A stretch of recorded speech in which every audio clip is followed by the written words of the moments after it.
Hello बच्चों, कैसे हो आप सब। आज अपना टॉपिक है आवेशित चालकों के संयोजन से, संयोजन मतलब जोड़ना से आवेशों का पुनर्वितरण तथा ऊर्जा हानि। तो देखते हैं, दो असमान विभव वाले चालक गोलों को किसी चालक तार की सहायता से संयोजित करने पर एक गोले से दूसरे गोले पर आवेश का स्थानांतरण होता है तथा इस प्रक्रिया में कुछ ऊर्जा हानि भी होती है। देखते हैं, देखो आवेशों का पुनर्वितरण। देखो मेरे पास क्या है, दो चालक गोले हैं, ठीक है। पहला चालक गोले को नाम दे दिया ए, दूसरे चालक गोले को नाम दे दिया बी। मैंने बताया था दोनों चालक गोलों पर विभव क्या है, अलग अलग, मतलब असमान विभव है। तो पहले चालक गोले पर विभव मान लिया V1 है, दूसरे चालक गोले पर विभव मान लिया V2 है। पहले चालक गोले पर आवेश Q1 माना, दूसरे पर Q2 मान लिया, और धारिता क्या है, C1 और C2 है। इन दोनों चालक गोलों को मैंने कुचालक स्टैंड पर रखा हुआ है। और अभी देखो मैंने इन दोनों चालक गोलों किसी भी तार से नहीं जोड़ा है। तो पहली कंडीशन क्या है, चालक तार जोड़ने से पहले, ठीक है। अब देखते हैं, जैसे मैंने इन दोनों चालक गोलों को क्या किया, किसी नगण्य धारिता के चालक तार से जोड़ दिया, ठीक है। दोनों चालक गोलों को क्या किया, नगण्य चालक धारिता के चालक तार से जोड़ दिया। अब जैसे ही जोड़ा तो आवेशों को क्या होगा, स्थानांतरण होगा। स्थानांतरण कहाँ होगा, जहां पे आवेश की मात्रा अधिकतम है और जहां पे आवेश की मात्रा क्या है, न्यूनतम है। तो अधिकतम आवेश की मात्रा से न्यूनतम आवेश वाले गोले की तरफ क्या होगा, आवेशों का स्थान। मान लिया इस एक गोले पर आवेश की मात्रा क्या है, अधिक है, माना है मैंने अधिक है, और बी पर क्या है, न्यूनतम है। तो अधिक, जहां पे अधिक आवेश है वो कम आवेश की ओर क्या होगा, स्थानांतरण होता रहेगा। कब तक होता रहेगा, जब तक दोनों गोलों पर विभव का मान क्या ना हो जाए, समान ना हो जाए। पहले मैंने यहाँ पे देखो विभव क्या माना था, अलग अलग माना है। फिर मैंने यहाँ पे नगण्य धारिता के चालक तार से जोड़ा, जोड़ने पर आवेशों का क्या होगा, स्थानांतरण होगा। मैंने बता दिया स्थानांतरण कहां से कहां की ओर होगा, उच्च आवेश से निम्न आवेश की ओर क्या होगा, आवेशों का स्थानांतरण होगा। जहां पे उच्च आवेश है और जहां पे निम्न आवेश है तो क्या होगा, उच्च आवेश से निम्न आवेश की ओर आवेशों का क्या होता रहेगा, स्थानांतरण होता रहेगा। कब तक होता रहेगा, जब तक कि दोनों गोलों पर विभव का मान क्या ना हो जाए, समान ना हो जाए, ठीक है। देखो पहले आवेश क्या था, Q1 था। मान लो इस पर जो पहला गोला था उस पर आवेश मान लो अधिक था, तो अधिक आवेश था तो इस पर कुछ आवेश जाएगा, ठीक है। तो मान लो इस पर आवेश कितना रह गया, Q1 डैश रह गया, और इस पर आवेश कितना हो गया, Q2 डैश हो गया। मतलब आवेश का मान क्या हो गया, अलग अलग हो गए, और विभव का मान क्या होगा, दोनों पर VV हो गया। मैंने बताया आवेश का स्थानांतरण तब तक होता रहेगा जब तक दोनों गोलों पर विभव का मान क्या ना हो जाए, समान ना हो जाए। तो सबसे पहले देखो चित्रानुसार दो चालक गोले A तथा B कुचालक स्टैंड पर स्थित हैं। चालक गोले A की त्रिज्या R1 व धारिता C1 है, ठीक है। ये बात मैंने बताई थी, पहला चालक गोला था उसकी त्रिज्या R1 थी, धारिता कितनी है, C1 है।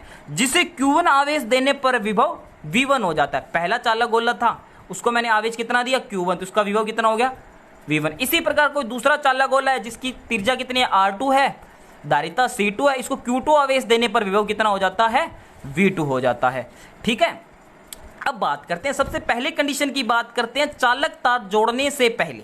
चालक तार जोड़ने से पहले पहले गोले पर कितना आवेश होगा और दूसरे गोले पर कितना आवेश होगा, और आवेश अपने को ज्ञात करना आता है Q बराबर CV से। तो ठीक है, तो देखो चालक तार जोड़ने से पहले आवेश, प्रथम चालक पर आवेश कितना लिख सकता हूँ, Q बराबर CV। प्रथम चालक पर आवेश कितना है, Q1, धारिता कितनी है, C1, और विभव कितना है, V1। इसी प्रकार द्वितीय चालक पर आवेश कितना हो जाएगा, Q2 C2 V2, क्योंकि द्वितीय चालक पर जो धारिता होगी वो C2 और विभव कितना है, V2। दोनों चालक पर कुल आवेश, मतलब इन दोनों चालक पर कुल आवेश कितना होगा। जैसे मान लो इस चालक पर 5 कूलाम आवेश है, इस पर 3 कूलाम आवेश है, तो कुल आवेश कितना हो जाएगा, 8 कूलाम। दोनों को क्या कर दिया मैंने, यहाँ पे जोड़ दिया। तो यहाँ पे भी क्या करेंगे, Q1 प्लस Q2 को क्या कर दूंगा, मैं जोड़ दूंगा। तो दोनों चालक पर कुल आवेश कितना हो जाएगा, Q equal to Q1 plus में Q2। यहाँ पे Q1 और Q2 की वैल्यू पुट कर दी, तो Q1 की वैल्यू कितनी थी, C1 V1, प्लस Q2 की वैल्यू कितनी थी, C2 V2। तो ये आ गया दोनों चालक गोलों पर कुल आवेश चालक तार जोड़ने से पहले। ये आवेश, जो कुल आवेश आया वो चालक तार जोड़ने से पहले। अब ज्ञात करेंगे चालक तार जोड़ने के बाद जो आवेश कितना होगा, Q1 डैश और Q2 डैश की वैल्यू कितनी आएगी। देखो अब दोनों चालक गोलों को किसी नगण्य धारिता के चालक तार से संयोजित करने पर, दोनों चालक गोलों को, जैसे मान लो यहाँ पे मान लेता हूं, ये दो गोले थे, इन दोनों गोलों को मैंने क्या किया, किसी चालक तार से जोड़ दिया। तो संयोजित करने पर आवेशों को क्या होगा, पुनर्वितरण होता है। और यह आवेशों का वितरण तब तक होता रहेगा जब तक दोनों चालकों पर विभव का मान क्या ना हो, समान न हो जाए। मान लिया इस पर आवेश कितना रह गया, Q1 डैश रह गया, इस पर आवेश कितना रह गया, Q2 डैश, और दोनों का विभव कितना हो गया, V। मतलब आवेशों का तब तक स्थानांतरण होता रहो जब तक इन दोनों गोलों का विभव क्या ना हो जाए, समान ना हो जाए। और इस समान विभव को क्या बोलेंगे, उभयनिष्ठ विभव बोलेंगे। मतलब दोनों का विभव क्या है, एक ही है, और इसको क्या बोलेंगे, उभयनिष्ठ विभव। तो देखो चित्रानुसार माना कि चालक गोले के संयोजन के पश्चात एक गोले पर Q1 डैश आवेश तथा गोले B पर Q2 आवेश वितरित रहता है। मतलब इस पर Q1 डैश आवेश रह गया और Q2 डैश आवेश होने पर इस पर जो विभव आया V, उस विभव को अपनों ने क्या बोल दिया, उभयनिष्ठ विभव बोल दिया।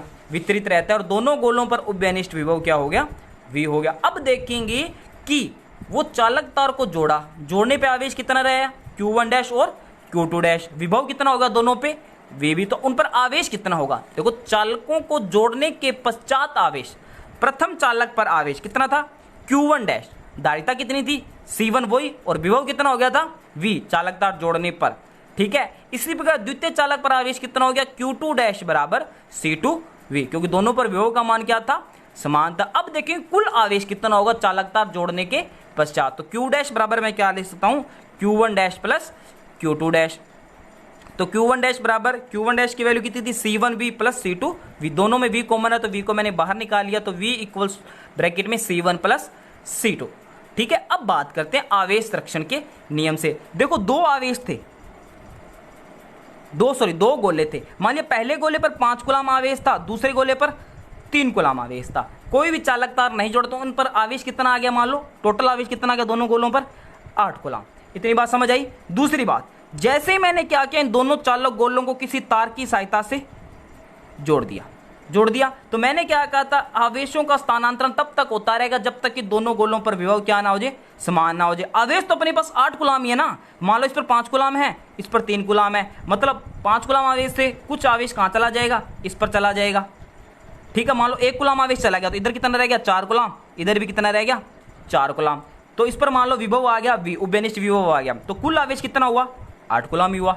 मतलब चालक तार जोड़ने से पहले और चालक तार जोड़ने के पश्चात भी जो कुल आवेश रहेगा वो क्या रहेगा, सेम रहेगा। तो यहाँ पे मैं क्या लिख सकता हूँ, Q डैश बराबर Q, आवेश संरक्षण के नियम से चालक तार जोड़ने से पहले और चालक तार जोड़ने के पश्चात भी आवेश क्या रहेगा, सुरक्षित रहेगा। तो Q डैश बराबर क्या लिख दिया, Q। तो Q डैश की वैल्यू कितनी थी, V C1 प्लस C2, और Q की वैल्यू कितनी थी, C1 V1 plus C2 V2।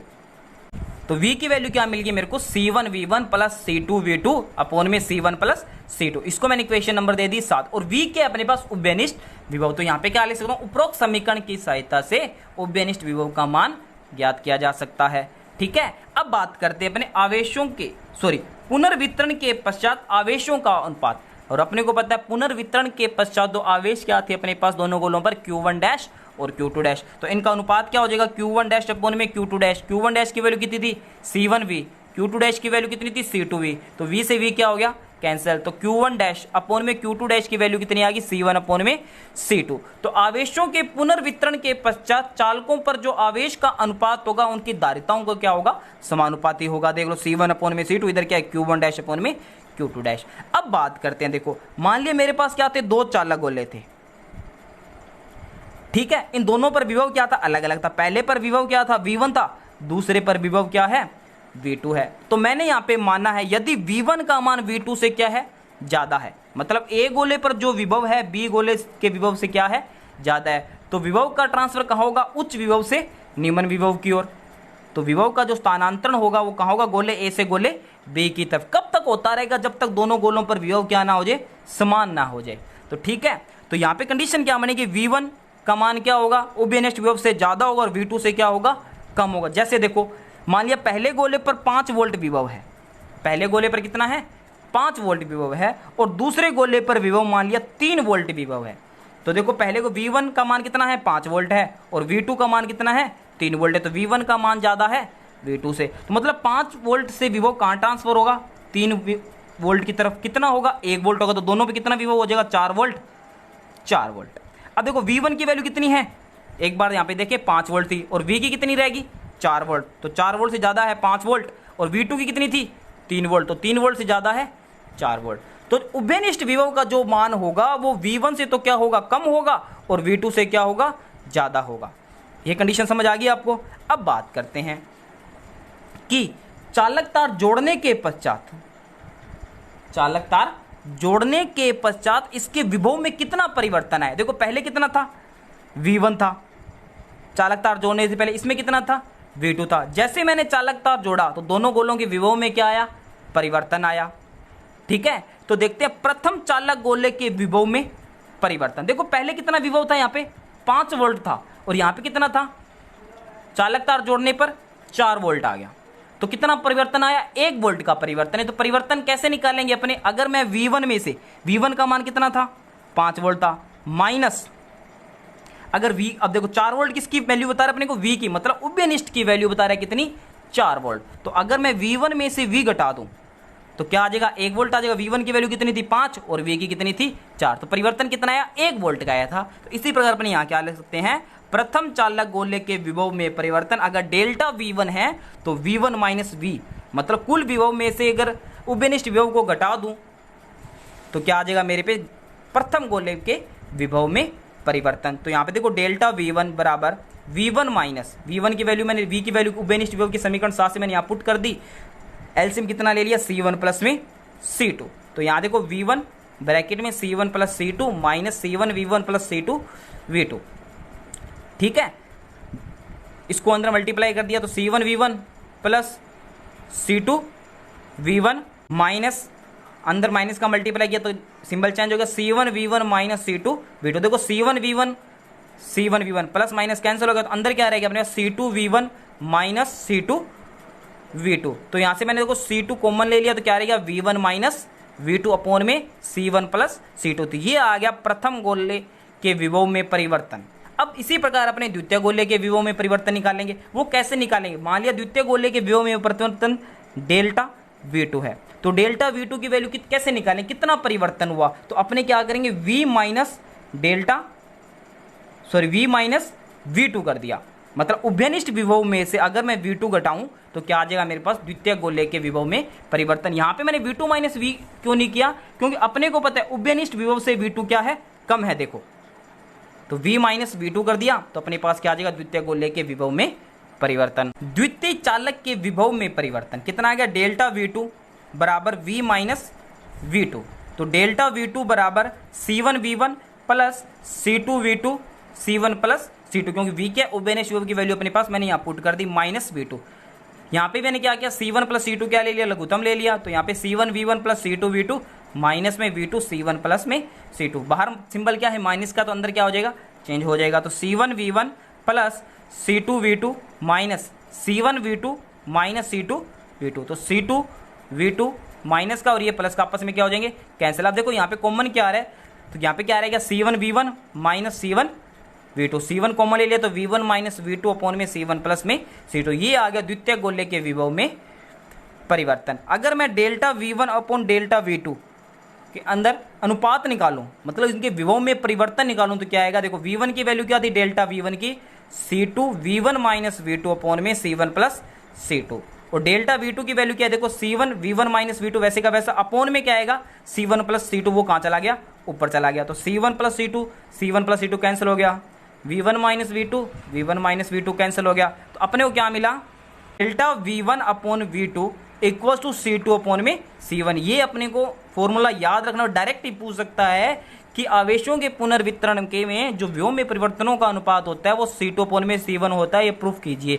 तो क्या लिख सकते हैं, आवेशों के पुनर्वितरण के पश्चात चालकों के जो विभव में परिवर्तनों का जो अनुपात होगा, चालकों के विभवों में परिवर्तनों का जो अनुपात होगा उनकी धारिताओं के व्युत्क्रमानुपाती होगा। उनकी धारिताओं के क्या होगा, देखो C2 अपॉन में C1 और यहाँ क्या है V1 अपॉन में V2 है, तो उनकी धारिताओं के क्या होगा, व्युत्क्रमानुपाती होगा। ये डायरेक्ट भी पूछ सकता है कि सिद्ध कीजिए कि आवेशों के पुनर्वितरण के पश्चात जो चालकों पर विभव में परिवर्तनों का अनुपात होता है वो उनकी धारिताओं के क्या होता है, व्युत्क्रमानुपाती होता है। तो यहाँ तक अपने को ये प्रूफ करना पड़ेगा, इंपॉर्टेंट है, इस पर इंपॉर्टेंट लिख लेना।